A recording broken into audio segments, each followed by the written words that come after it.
So I'm Jenny Beal, and today I'm with David O'Rose, and we're going to talk about the similarities and the differences between Buddhism and non-duality.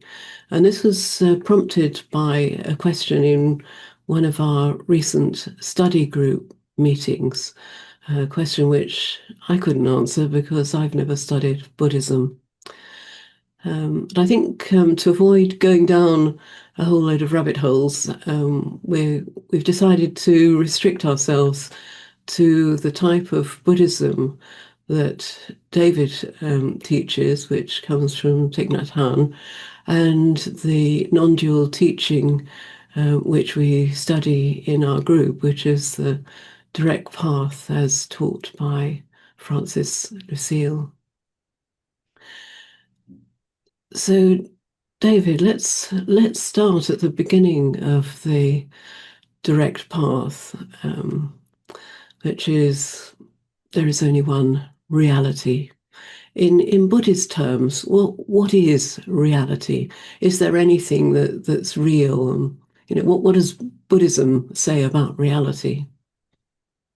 Well, I'd like to draw a bit of a distinction between Buddhism in general and the type of Buddhism which I've become interested in, which is Zen Buddhism, which is much closer in my mind anyway to the non-dual path in that it emphasizes the interconnectedness of all beings and the present moment. Thich Nhat Hanh's favorite phrase is present moment, wonderful moment, which is a lovely sort of reminder of this is all there is.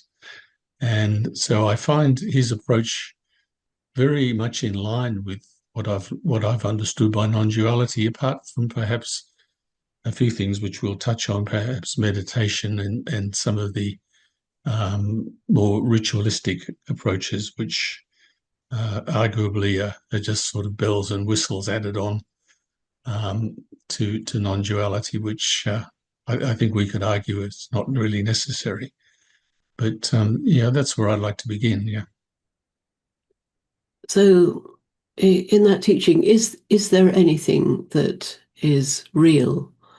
What is it that's real, if there is?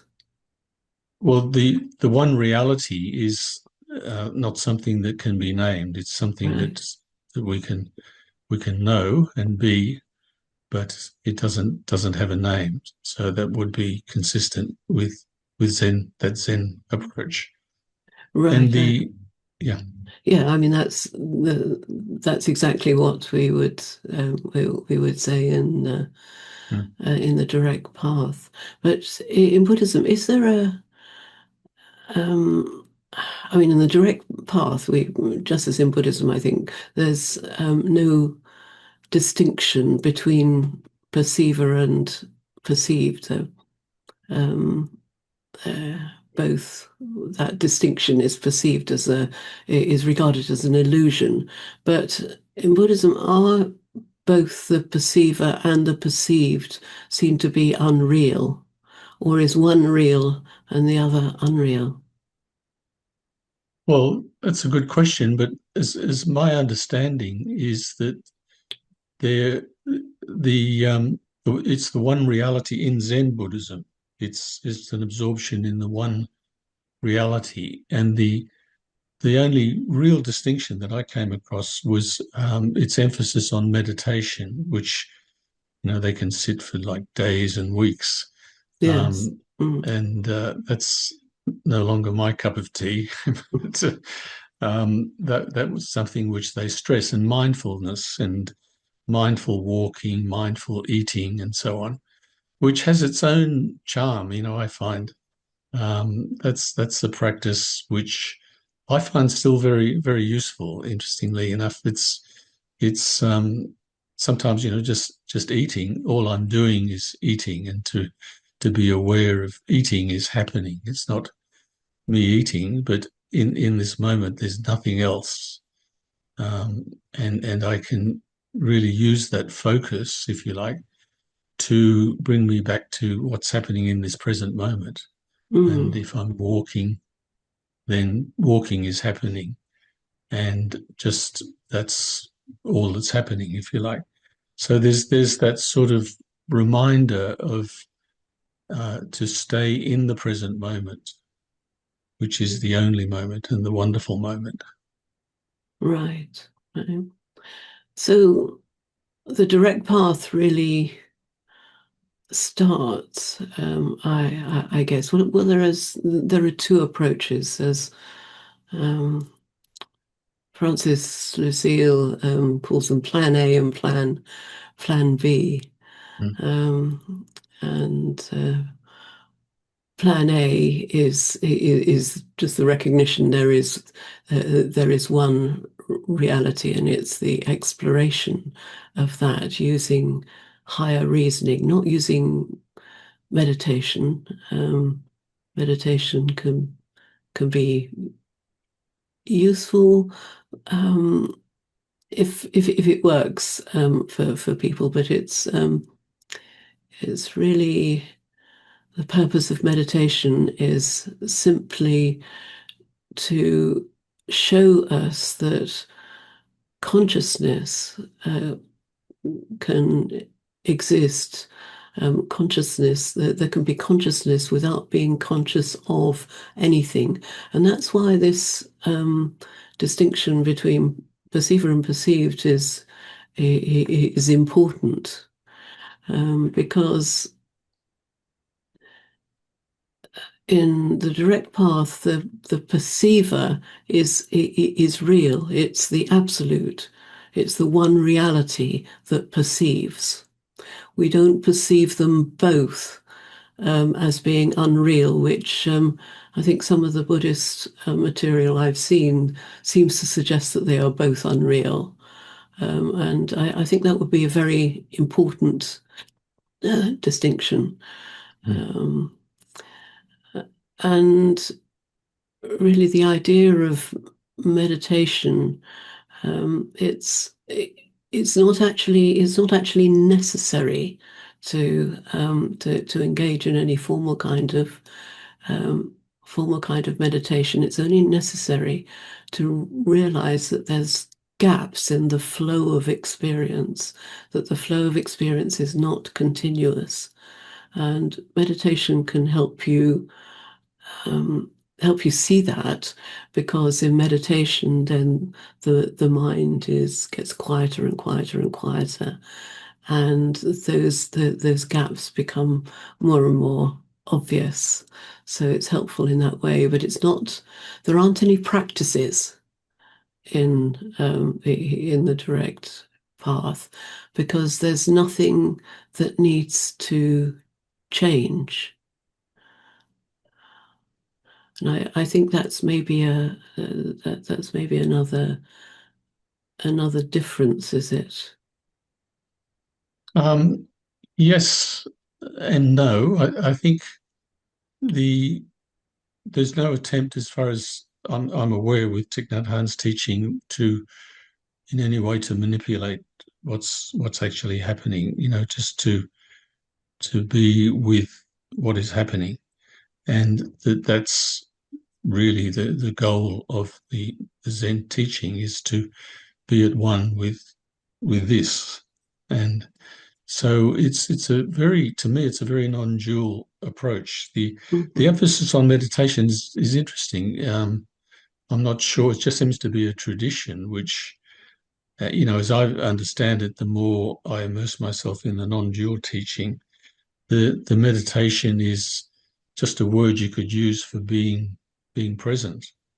It's a sort of not a practice, but it's a type of awareness, and it's not something that needs to be cultivated. It's just understanding that takes you there, I would think. Do you agree with that? Um, well, I haven't practiced. I've never practiced Buddhism, so Mm, I don't really know. But I have followed the traditional Advaita Vedanta path, which also has meditation, uses mm, mantra meditation rather than any form of mindfulness. And in that case, it is trying to change to some extent the way that the mind works. And it took me many years to see that that was just completely unnecessary. Mm. Um, so I very much related to the sort of meditation that can be but doesn't need to be used in the direct path, where very similar to what you've said, you just allow experience to be exactly as it is. But I think one of the differences is you don't pay any particular attention to it. So you don't watch thoughts, you just let them be as they are. You just let experience flow, and you kind of sink beneath that flow of experience. Yes, I must admit I found Francis's meditations to be really beautiful.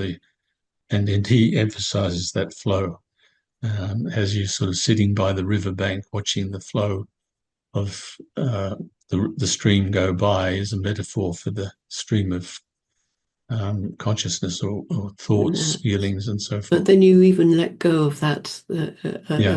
of that watching, and you sink into what what tends to be called consciousness without objects. Mm. And that was another difference that I thought. But I'm not sure whether it's there in the sort of Buddhism that you follow, but um, there seems to be a lack of distinction between mind and consciousness in Buddhism. Mm. Um, for in the direct path, we um, consciousness is that which perceives, Mm. and it's the reality that perceives. It doesn't require objects. Objects kind of come into and go out of that Yeah. a flow of mind. So mind is just a flow. It's kind of at a lower level than the ultimate reality, um, which is consciousness. Yes, I think the definitions are important Yes. to look at because in Buddhism they talk about Buddha mind, Mm, um, which is really, as far as I can tell, is just pure awareness. It's not actually the mental formations they call them, which arise that just thoughts and appearances and so forth. But Buddha mind is the one undivided reality. And so the word mind with a capital M, it's very confusing because, most yeah. people understand the mind very differently, don't they? Yes, So, exactly. Yes. mm, People understand consciousness differently because of the medical use of the word mm, consciousness. You ask, is the patient conscious? mm, And what you're really asking is mind present? Is there a flow of perceptions mm, present? mm, Um, Sometimes um, it's even more strict than that. Is there an ability for the body to respond to those mm, perceptions? So consciousness is quite a confusing term. mm, mm, It's interesting that Francis often says, well, we don't need to even consider consciousness. We do that because that makes it easier to look at what I really am. Um, that I am that which perceives rather than that which is perceived, and that which perceives The name we give it in direct path teaching is consciousness. Mm. Yeah. Or I love Francis's simple phrase that whatever it is that's hearing these words right now, that's Exactly, and then you don't mm, really need to mm, to name it. But definitions, yes, are difficult, are confusing. mm, mm, Um, uh, a definition we have of mind is simply the flow of experience, so thoughts, mm, sense perceptions, bodily sensations, and that's about it. mm, That's the totality of mind. mm. Can I ask another sort of related question? And that is, I imagine that you've discovered too with people who talk to you that there's some sort of path that most people follow before they actually come to non-duality, whether it's Buddhism or psychology or poetry or whatever. Um, but in your understanding, what sort of is the aha moment where people start to let go of those those things that they've been holding on to, and suddenly now they're immersed in the non-dual teaching? It seems that everyone's got their little thing that they're holding Mm. on to, and what is it that helps them to let that go? Do you think it's a universal experience?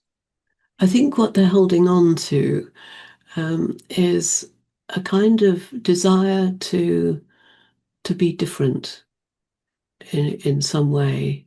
Mm, So a desire for their experience to be different, a desire to be happy, um, a, a desire to live a good life, kind of authentic life, a compassionate life. So to change the way their body mind acts and responds in the world, and they want to leave behind all the sort of misery that can arise in everyday life, and so they're looking for techniques which will get rid of all of that. And mindfulness is a very obvious technique. I mean, in the UK, it's even used in the medical profession, mm, um, as a way of helping people to resolve psychological difficulties. mm, So it's I think it's when people realize that there's nothing there's nothing that needs to change because um, everything is okay as it is. mm, It, it's we don't need um, for our minds to function differently. We don't need for our minds to be quiet. It's not even possible to make the mind completely quiet all the mm, time. mm, Um, and it's okay for things to be as they are. And it's really, I think that it's a kind of openness. I don't think people suddenly come to that. It's a kind of openness to that mm, possibility. And when there's an openness to that possibility. Nothing in the world, nothing in no practice that I can do, nothing in the world can make me happy, can bring mm, about happiness.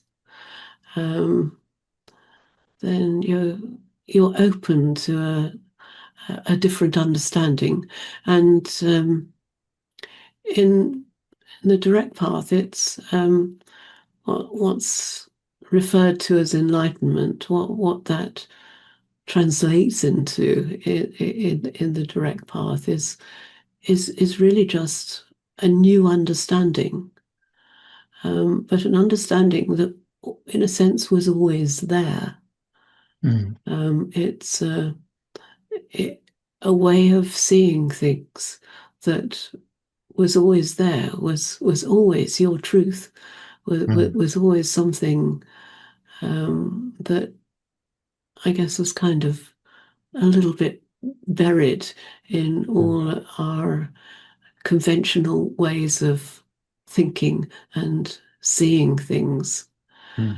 And so what can happen is you get this sudden glimpse, which can't really be described or defined, but it's a glimpse which relates to that okayness. Mm. Yeah, it reminds me of the three beautiful questions that John Klein asked his teacher. Are you happy? And his answer is yes. Is it dependent on anything? No. Can you take me there? Yes. And it's as simple as that. I love that. Yes, it's Um, beautiful. yeah. And it's interesting the word happiness is, even when you say it, it sounds like happiness, doesn't it? It's what's Yes. happening is really it.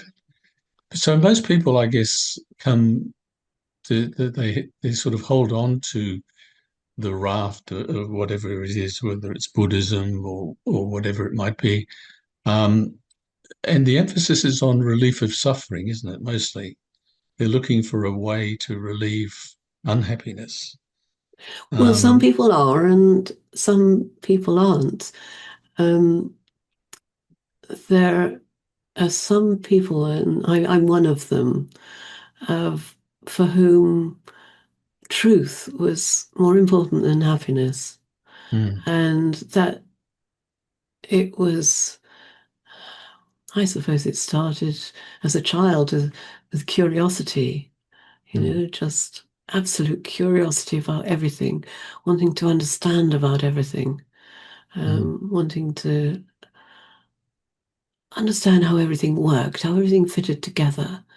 mm, Um, and it's that's a very positive thing. And I think for people like that, the direct path is just so natural. It took me mm, many years. It's strange. It took me many years to find it because I guess I went through a period in my late teens, early 20s, when I thought I need to be better, I need to be a better person. And so mm, I was looking, just like lots of people are, at how can I be a better person? But underneath there was still that curiosity. mm, What is reality? What is how come I'm here? What is this universe really made of? mm, Um, and I think for anyone who sees things in that way, it's just so natural. mm. But there must come a moment where you move from, I mean, I imagine anyway, that initially you would explore truth from a more mental type of Absolutely, yes. understanding, and Yeah. then gradually it becomes something. How to describe it? It's just what is, isn't it? It's the truth is what rings true. It's something which is you just know. Yes, yes. Yeah. And it's exploring what we can know for certain, Mm, and it it's seeing it. Certainly, I mean, when I was in my early 20s, I'd been studying mathematics, but then I got a job in statistics and suggested that well, I hadn't really learned much statistics in mathematics, that, that I did a course leading to membership of the Institute of Statisticians. And so I learned statistics properly at night school. And what struck me suddenly one day was all the science I'd learned, all the science that I loved. Everything was just a statistical model mm, that um, that none of the what I thought were scientific truths were actually truths, mm, and that was the most extraordinary revelation, and it mm. was it was very important. Um, Yeah, I mean that's profound, isn't it? Very few, I'd imagine, very few mathematicians come to that realization well, I don't in know. the way you did. I think physicists who are working at the um, particle physics level, or maybe at the Mm, cosmological level, also the two extremes, I think would come to that fairly easily. I mean, in particle physics, they have what's called the standard model. They actually call mm, it a model, mm, and they know that it's not ultimate reality. And it's that understanding that science can never be finished because all you're doing is refining models mm, or replacing models if they seem to be, well, really rather clumsy and not terribly useful, mm, and with better ones. So it's you're then brought to the question, well, is there anything that I really can know for certain, that I can be really mm, sure about? And then there are these philosophical ideas. There must be something rather than nothing. It's mm, There's this deep intuition. Yes, yes, mm, I am here. I exist. mm, Um, I am aware. Therefore, there is something, because mm, there is awareness. mm, If nothing else, there is awareness. Um, and it's really getting down to those to that very basic, what can I know for certain? mm. And it's very, Do very you, little, hardly anything. yeah. Can you recall when that question actually was formulated as that question, or can you see it as some sort of a background theme from very early in your life? Um, I think it was something that kind of grew from very early in my life, noticing that people could have the same experience but would describe it differently. Mm, Um, Noticing, I used to love visual illusions. mm. These little drawings, Yeah. and yes, the idea of mirages, seeing a mirage. Mm, So I loved all of that. So I think it grew through life, and then when I was studying Advaita Vedanta, I think what and that was in a traditional setting. What I felt was, well, how can we know all of this? mm, There's all of this huge, complicated teaching with all of these different, slightly different Indian words with slightly different shades of meaning. How how can we know all of this? Isn't all of this just an invention of mind? mm, And then kind of looking beyond the human mind. Um, everything that we describe is conditioned by the human mind, and that was something sort of when I was really at a point of rejecting Advaita Vedanta, mm, mm. um, and then came There's to the there's direct another. path. Sorry. Yeah. Yeah. There's another element that I'd be interested in how you see it, and that is one of the things I really enjoyed in my exploration of Buddhism is the sangha, the people Mm. coming together and just being together and exploring, these fundamental truths in a group.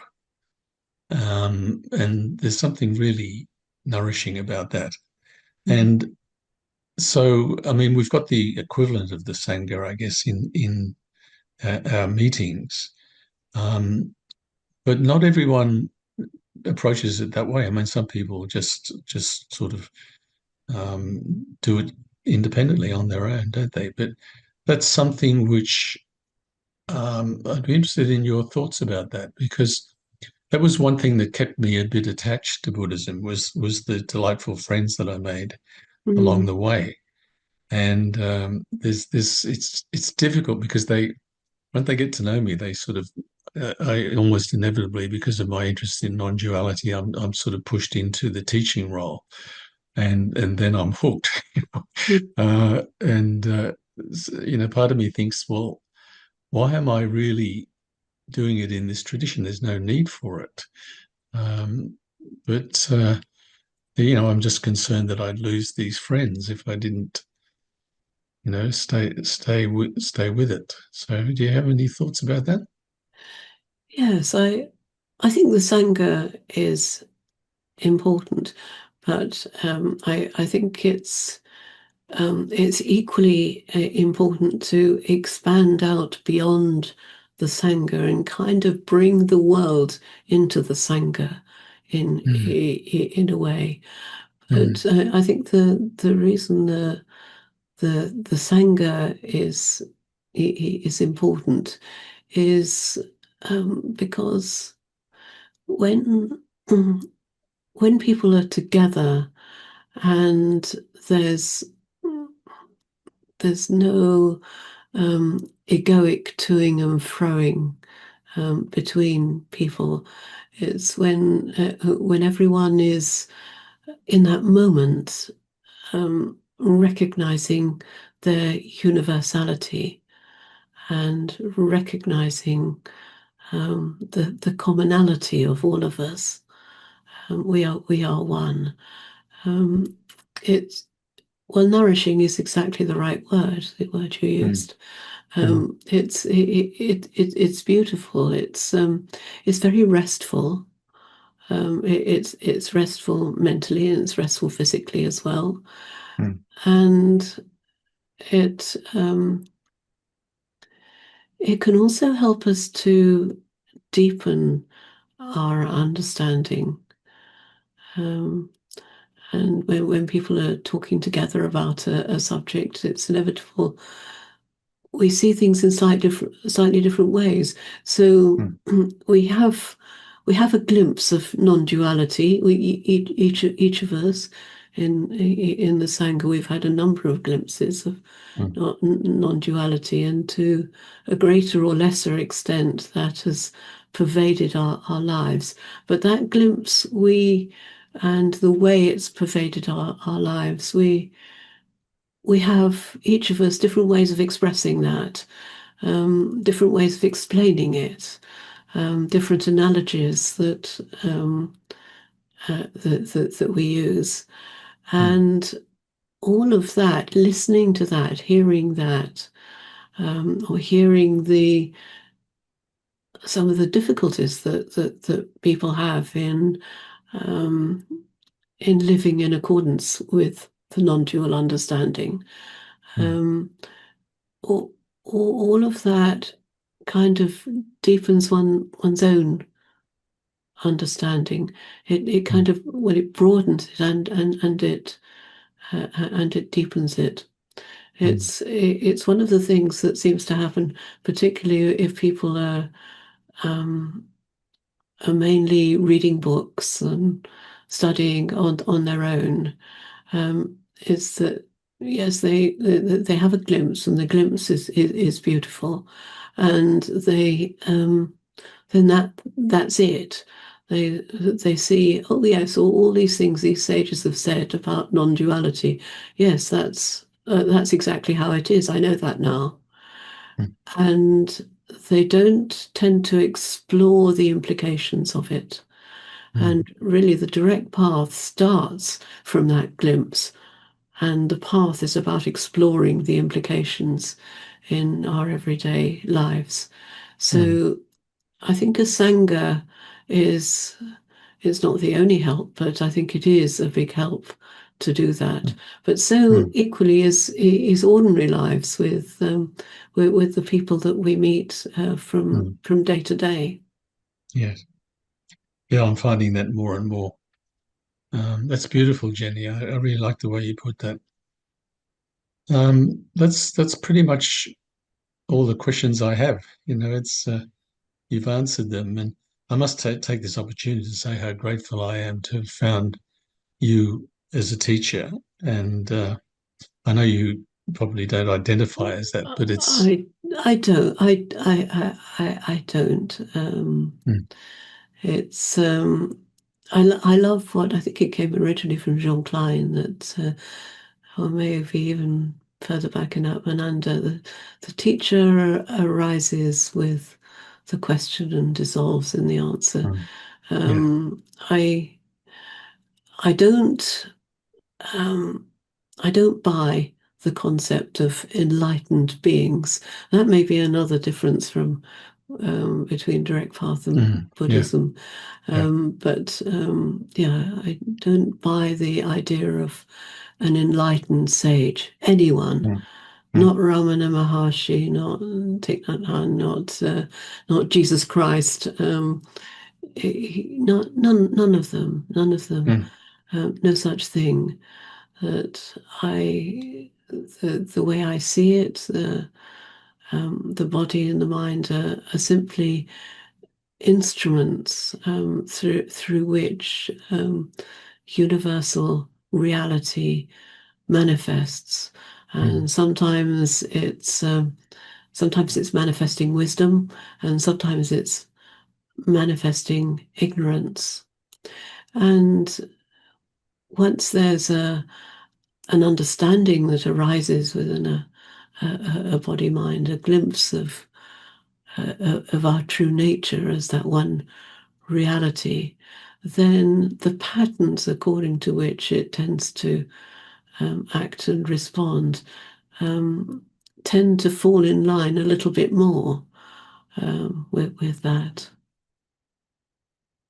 Yeah, so we were talking about enlightenment and whether there is such a thing as an enlightened being, someone who is perfect and never behaves in an unkind way or never behaves in an egoic way. mm, And in the direct path, it. It's not really seen in that way. The way we see it is that after a glimpse of our true nature, then our bodies and minds tend to respond and behave in a way that's more aligned with our understanding of the non-dual reality, but not all the time. mm. Sometimes ignorance can arise in a body mind who has a very good understanding of our true nature. But would you agree that if you reflect on your own experience when you had the glimpse and you got it, that might have been what we might think of as a moment in time, but is there such a thing as like a flowering or a maturing or an evolution of understanding? Or is it like when you've got it, that's it? Um, no, there is, and that flowering is really this exploration um, of um, of the implications of non-duality Mm, in our everyday lives, and it's I think it comes from love of truth. Mm, Um, we don't say, "Oh, I've got it. That's it. I'm enlightened now." It's it's not like that. Often, people will have a glimpse. They'll say, "Oh, this is wonderful." There'll be blissful feelings of body and mind associated with it, and they will often mistake um, enlightenment for a blissful feeling of body and mind. And mm, then they'll be disappointed when sometimes body and mind feels anxious, agitated, miserable. Oh dear, what's gone wrong? I've lost it mm, again. And of mm, course, it's not like that. It's simply an understanding. And what happens in body and mind, those are cosmic events. They're universal mm, events. There's no person that changes as a result of um, enlightenment and as a result of mm, a glimpse. mm. So you've emphasized truth. So what is truth? Truth is, I suppose, there's different aspects of truth. Truth is what we know for certain to be true. That's one aspect. But the other aspect, I think, is authenticity and Mm, integrity, mm, and it's sort of living in truth, mm, living as truth. It's when the body and the mind are expressing the inherent truth of the one reality. mm, And almost see truth as a sort of inherent attribute of one reality, mm. just as So love and so would it beauty. yes. So would it be true to say that as this realization deepens, that there's, what you might call a flowering or a more inclusivity of that what you've just described as the truth um, allowing you to behave in the world differently and I think it can to happen, but it doesn't necessarily happen. I mm, think it may depend a little bit on life circumstances. One of the things that I see impeding it happening is when um, people become teachers as a profession, as mm, um, as what they do, and that kind of um, in order to make a success of that, they then have to have a self-image which they project, mm, and they start mm, believing in that self-image. And here we are, we're back with a separate self, mm. and their Yeah, behavior that's a real trap, isn't it? Yeah, reflects that. It's a huge trap. yeah. Yeah. So any sort of ego identification is really anathema to this Yes, direct and path. it can be very hard in today's world. Everything is about marketing, isn't it?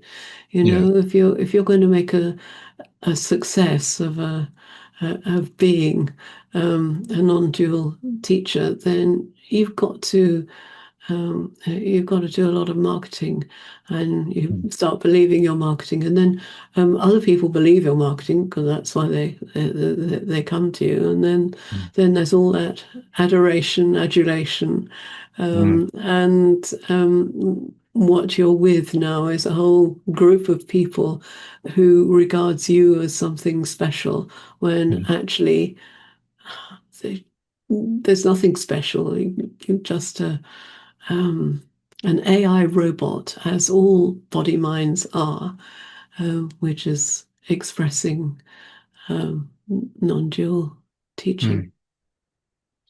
So perhaps humility is a really important feature of this path too. Yes. Mm, Yeah. beautiful. Yes. Well, Authenticity and being natural, yeah.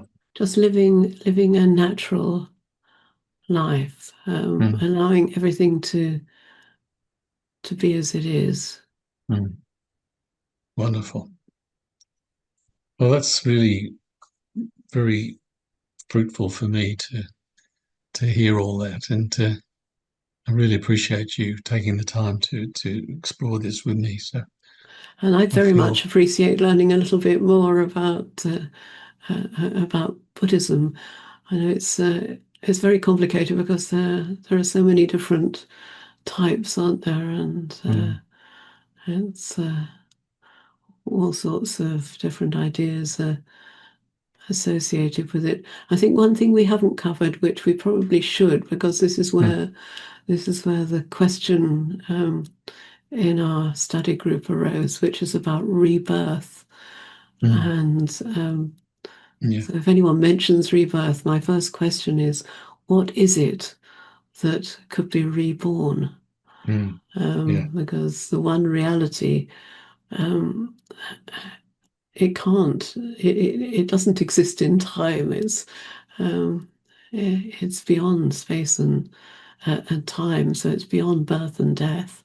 So mm, if there's only one reality, what could possibly be reborn? yeah. So I don't know how you feel about that from a Buddhist No, I perspective. absolutely agree with you. I think it's smacks of rebirth, sort of um, holding on, doesn't it? It's I'm coming back and Yes, yes. getting bigger and better as I work on my karma, and so it's very much a progressive path. And yeah, so Mhm. it's definitely. I think it's true of any sort of isms of any sort, isn't it? When you start to, it becomes a bit sort of has to um, really affirm its place in the world type of thing. It becomes like an ego identity, and then there's Yes. clinging and attachment. So the very first thing that the Buddhists say is it's all about letting go of attachment. But this is what they're doing. The biggest attachment, holding on to the body, or some sort Yes, of image of who they are. So yeah, yes. I couldn't agree more. Yeah. Mm, Yeah, I don't see myself as a Buddhist anymore. I mean, I never really called myself a Buddhist, but I was mm. interested in it from a scholarly sort of pursuit for a fairly long while. I found Thich Nhat Hanh. I really like him. He's a lovely guy. Yes, yeah. But just hanging out with him was the best thing. The teaching, you know, it wasn't as important as just his presence. Yes, yes. Yeah. I looked at Buddhism at one point. I was reading a book by a neuroscientist. His name was James Austin, and that was about Zen Buddhism. And I was kind of quite, I mean, most of the books were about neuroscience and the relation Mm. between the two, so I didn't learn a huge amount about Buddhism from it. But what I did learn, I was quite attracted to. But the one thing that completely put me off was sitting in very uncomfortable positions for a very long time, meditation. So I thought, no, this is not for me. I don't believe this is necessary. And Yeah. Yeah. yes, found that it wasn't. Yeah, I mean they can sit for a month, and I don't know how they do it. Yeah, that's not my cup of tea either. Yeah. Yes, I think you need more flexible knees and hips than I've got. Do you find that it was lovely to meet Richard briefly, and um, do you find that there's a sort of is it infectious, this teaching, this understanding, in the sense of how can your loved ones sort of avoid being infected by this virus?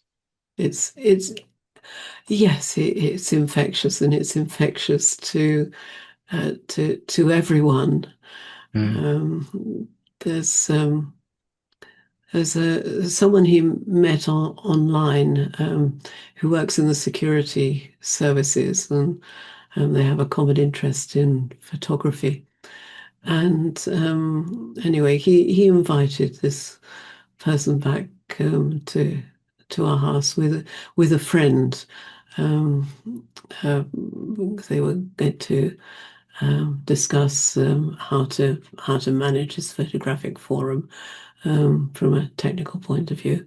Anyway, they had their little discussion, and we had lunch together, and then we were sitting in my house, so all of us having coffee, and well, one of them said, "You know, I don't want to go. This is so restful." Mm, mm, And I could see that these were people. One of them worked for security services in the UK. The other one actually worked for the US security services, going around to all the theatres of war, um, looking after the security of the communications.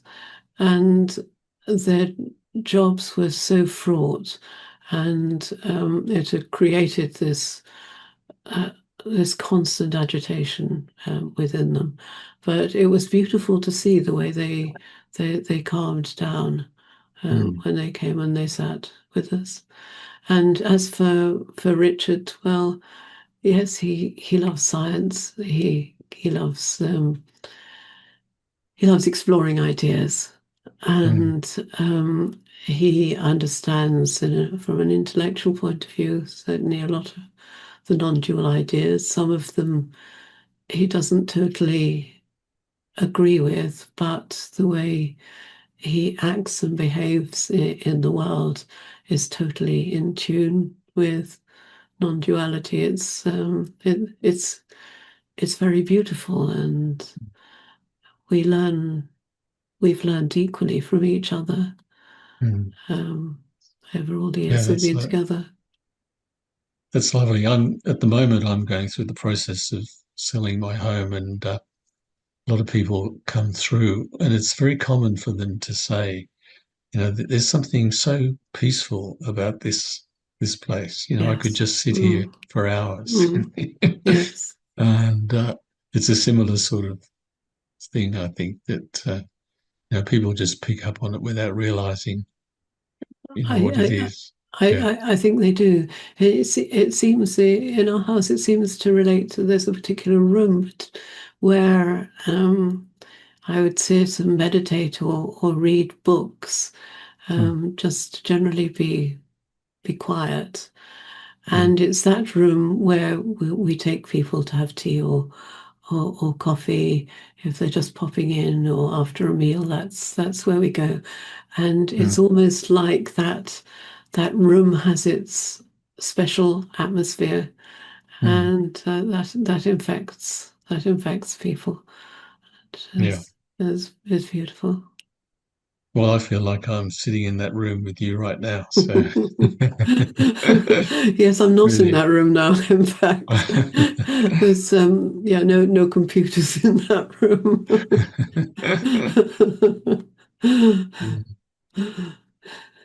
Yes, well, I feel full now, so I think yeah, we've Yes, explored everything I wanted to explore. So I really appreciate that you taking the time to look at all this with me. and well, I appreciate you sharing your understanding of Buddhism and your understanding of the connection between that Mm.